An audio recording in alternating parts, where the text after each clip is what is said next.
Hello students, रसायन विज्ञान lesson 2 विलियन में आप लोगों को इसके पहले कुछ टॉपिक बताए गए थे, ठीक है ना। अब पार्ट 2 में हमारा नेक्स्ट टॉपिक है सांद्रता पद में ही है पार्ट प्रति मिलियन। अब पार्ट प्रति मिलियन यानी जिसे कहते हैं शॉर्ट में पीपीएम क्या होता है, ठीक है ना। चलिए देख लीजिए, सबसे पहले इसके बारे में जान लेते हैं थोड़ा टॉपिक में कि इसका फार्मूला क्या निकलेगा, यानी पीपीएम बराबर क्या होता है। आपका कोई भी विलयन होता है उसमें दो चीज होता है, एक आपका होता है विलय होता है और दूसरा आपका क्या होता है, विलायक होता है। उन दोनों के कॉम्बिनेशन से आपका क्या प्राप्त होता है, विलयन तो ही प्राप्त होता है। तो चलिए देखिए, पीपीएम बराबर होता है विलय का द्रव्यमान बटे विलयन का द्रव्यमान, राइट। अब इसमें एक डिफरेंस है, आपको यह फार्मूला कुछ यह लग रहा होगा कि यह तो अभी पढ़ाया गया है, द्रव्यमान प्रतिशत का फार्मूला था। तो द्रव्यमान प्रतिशत का भी फार्मूला तो वही था कि विलय का द्रव्यमान बटे विलयन का द्रव्यमान। उसमें क्या था कि गुणे हम लोग 100 करते थे प्रतिशत के लिए, लेकिन यहाँ जब पार्ट प्रति मिलियन ज्ञात करते हैं तो विलय का द्रव्यमान और विलयन के द्रव्यमान की सांद्रता का 10⁶ गुना ही आपका पीपीएम यानी पार्ट प्रति मिलियन कहलाता है, ठीक है ना। तो विलयन में विलय के पदार्थ की मात्रा कितनी है उसके कुल भागों की संख्या ही आपका पीपीएम कहलाता है। देख लीजिए, परिभाषा लिखा गया है कि विलय पदार्थों में विलयन के 10⁶ भागों की संख्या पार्ट प्रति मिलियन यानी पीपीएम कहलाता है, ठीक है ना। तो यह फार्मूला आप लोगों को क्लियर हुआ और परिभाषा भी आप लोग कंप्लीट कर लेंगे, ठीक है ना। अब आगे चलते हैं मोल अंश और मोल प्रभाज में, जो हमारा नेक्स्ट टॉपिक है मोल अंश या मोल प्रभाज, मोल भिन्न भी इसे कहा जाता है। तो यह काफी इंपॉर्टेंट है, ठीक है ना, ध्यान से देखेंगे इसको। जैसे मान लीजिए कि यहाँ पर कोई पात्र रखा गया है, अब पात्र में दो चीज मिक्सचर होंगे, यह पात्र में जो दोनों चीज मिक्सचर होंगे वह आपका क्या कहलाएगा, विलयन कहलाएगा। अब विलयन में क्या क्या उपस्थित होते हैं, एक आपका होता है विलेय होता है और दूसरा आपका क्या होता है, विलायक होता है। इतना आपको कंप्लीट पहले से ही पता है।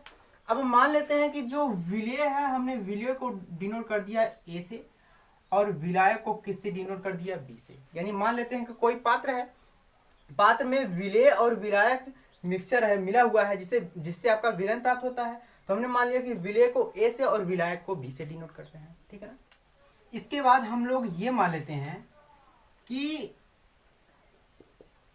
ए के मोल, अब ए के मोल को हमने एन ऑफ ए से डिनोट कर दिया और बी के मोल को हमने एन ऑफ बी से डिनोट कर दिया। अब देखिए क्यों ऐसा, मोल यानी मोलों की संख्या, संख्या जहां पर आएगा एन से डिनोट करते हैं।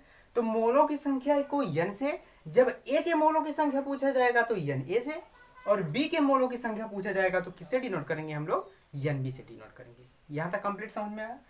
अब हम लोगों को अगर ज्ञात करना हो मोल अंश या मोल प्रभाज, ध्यान से देखिएगा, तो हम लोग ए के मोल अंश भी ज्ञात कर सकते हैं और बी के मोल अंश भी ज्ञात कर सकते हैं, ठीक है ना। तो यहां पर हम लिख दे रहे हैं सबसे पहले किसके लिए, ए का मोल अंश, ठीक है। अब ए का मोल अंश के लिए क्या होगा, ए का मोल अंश के लिए होगा ए के मोल और बटे में होगा विलयन का कुल मोल। यहां तक कंप्लीट समझ में आया। अब इसमें एक चीज ध्यान से देखिएगा कि जहां पर भी मोल अंश आएगा, मोल अंश को किससे डिनोट करना है, आपको यक्स से। लेकिन किसके लिए है, ए के लिए, तो यहां पर आ जाएगा यक्स ऑफ ए आ जाएगा, ठीक है ना। अब ध्यान से देखिए, ए के मोल के लिए, अब ए का मोल कितना आपका है, किससे डिनोट कर रहे हैं आप लोग, एन ए से, बटे विलयन का कुल मोल। अब विलयन किससे किससे मिलकर बना होता है, विलय और विलायक, यानी हम यहाँ पर बराबर कह सकते हैं, यानी ए का मोल तो ऊपर रहेगा ही, बटे में विलयन का कुल मोल में क्या आएगा, विलयन में दो चीज है, एक है ए का मोल और दूसरा कौन सा है आपका वी, यानी ए को विलय और बी को विलायक। तो विलयन किससे आएगा, विलय और विलायक, यानी ए और बी से। तो लिखेंगे ए का मोल प्लस किससे आएगा, बी का मोल। तो हमने ए का मोल तो किससे डिनोट था, एन ए से, बटे में है ए का मोल, अब फिर ए का मोल है एन ए से प्लस बी का मोल, और बी का मोल हमारा किससे डिनोट किया गया है, एन बी से। तो हमारा एक फॉर्मूला कंप्लीट हुआ। ए के मोल के लिए यक्स ऑफ ए को, यक्स ऑफ ए बराबर क्या आ गया, N A upon N A plus N B. तो हम इसको अलग से कहीं लिख दे रहे हैं, यक्स ऑफ ए बराबर X of A plus x of A बराबर एन ऑफ ए बटे N of A plus N of B. हमारा यह फर्स्ट फार्मूला कंप्लीट हुआ। किसके लिए है यह, ए का मूल अंश, ठीक है ना। अभी हमारा कौन सा ज्ञात हो सकता है, बी का मूल अंश ज्ञात हो सकता है ना। तो चलिए देखिए, यहां पर केवल लिखना क्या है आपको, बी का मूल अंश बराबर, अब ध्यान से देखिएगा, बी का मूल अंश कैसे ज्ञात होगा, वही फार्मूला, बी का मूल अंश है तो यहां पर लिखेंगे बी का मूल, यानी जिसका नाम आपको कहेगा वह आपको ऊपर रखना है। तो बी का मूल अंश का है तो ऊपर क्या रहेगा, बी का मोल, और बटे में क्या है, पूरे विलयन का मोल, लिखेंगे विलयन का कुल मोल। यहां तक क्लियर हुआ। अब बराबर में ध्यान से देखिएगा, बी का मोल तो रहेगा ही, ठीक है ना, बटे में विलयन का कुल मोल, और विलयन दो पदार्थों से मिलकर बना है, एक ए और एक बी।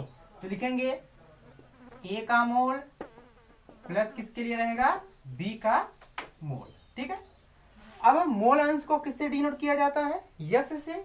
किसका मोल अंश है, बी के लिए, तो यक्स बी बराबर लिखा है बी का मोल। अब देखिए बी के मोल की संख्या को एन बी से, बटे में है ए का मोल, ए का मोल है एन ऑफ ए से, प्लस बी का मोल यहाँ पर लिखा गया है, और बी का मोल है एन ऑफ बी से। तो हमारा यह भी कंप्लीट है और यह भी कंप्लीट है, दोनों कंप्लीट है। ए का मोल अंश भी पता हो गया, बी का मोल अंश भी पता हो गया।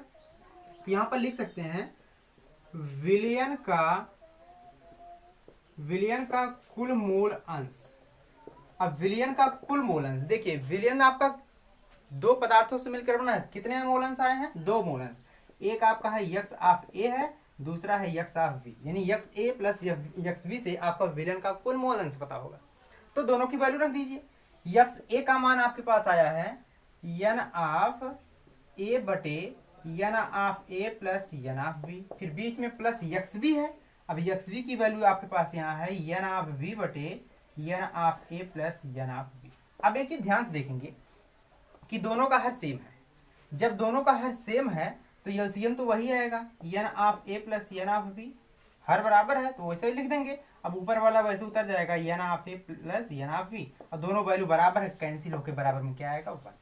तो हमको इससे क्या प्रूफ प्राप्त होता है, क्या प्राप्त होता है कि विलयन में जितने भी मोल होंगे उन सब के मोल अंश का योग हमेशा किसके बराबर होगा, एक के बराबर होगा।